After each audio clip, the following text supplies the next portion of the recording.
Hey there, welcome back to Temple of the Holy Beard. I'm Pastor Dave. Thanks for joining us today. I hope you had a good Thanksgiving and a fruitful Black Friday shopping. Cyber Monday's yet to come, so don't spend it all in one place. Today I want to read you a little article and get you thinking. This is a hot topic that's out there in the wild already, in the wild, so to speak, in the grocery stores. So you should take some time to determine how you feel about it. This article comes from healthline.com, and consider this the first of many to come because I want to discuss this more. The article's titled, Would You Eat Meat That Never Went Moo? Would you eat meat that never went moo? Pretty soon you may be asking yourself that question in real life because last week the US FDA approved the United States' first lab grown meat product. Cultivated meat, as it's commonly called, is genuine meat grown from the tissue cells of animals. These are these cells are fed the same nutrients that live animals need to survive, and they're arranged in the same manner as conventional meat. So it looks the same, supposedly. According to one anecdotal account, it's pretty darn close to the real thing.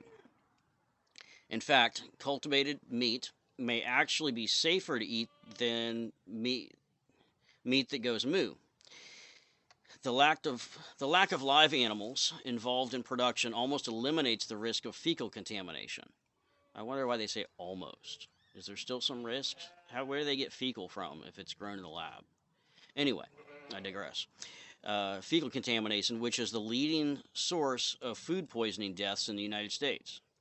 It could also have a monumental impact on the fight against climate change by meeting the ever-growing demand for meat while reducing methane emissions. If there's no animals, there's no methane exhaust from them.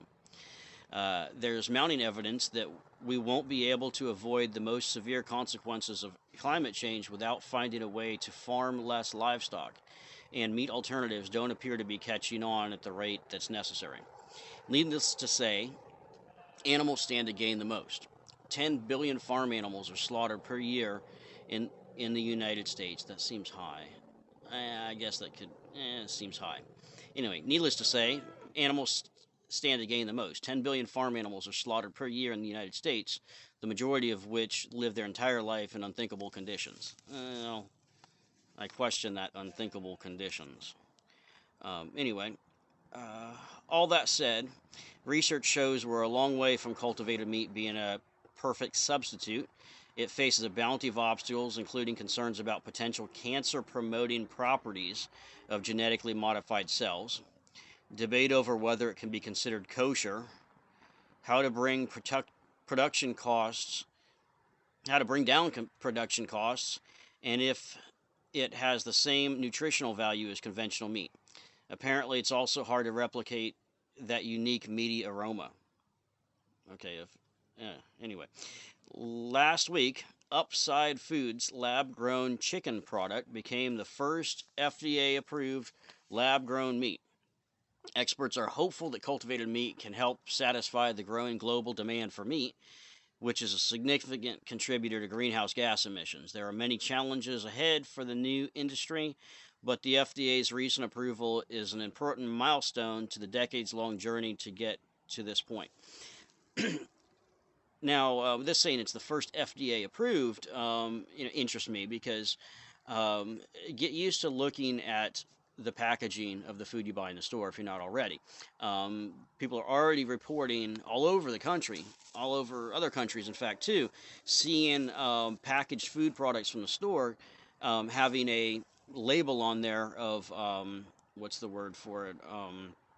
Cultivated meat or different terms implying that it was grown in a laboratory. So if this is the first FDA approved, why is it already out there in mass-produced foods being sold in grocery stores? That's one thing. The other thing I want to tell you is that this is it's when it's saying meat, it's talking about cows, but this was actually a chicken product that was approved. However, there are other products that are out there also being put in the food that are not beef or chicken. They're actually from bugs. They're actually crickets and other insects. So that's something to be aware of too. Like I said, I'm going to have articles of those in the future. I just haven't been able to get to them just quite yet. So look forward to that. Get yourself thinking about it. How do you feel about it? Do a little bit of your own research of the pros and cons from a health aspect. Is it beneficial? Is it healthy for you? What do you think? Start thinking about it. Anyway, that's all I want to cover for today. I hope you've enjoyed this video. If you're not subscribed already, hit that subscribe button to show your support. If you've enjoyed this, hit that like button, and please share it with your friends, family members, and followers. Let's help get the word out. Again, I'm Pastor Dave from Temple of the Holy Beard. Thanks for tuning in. Stay safe, stay sane, keep learning.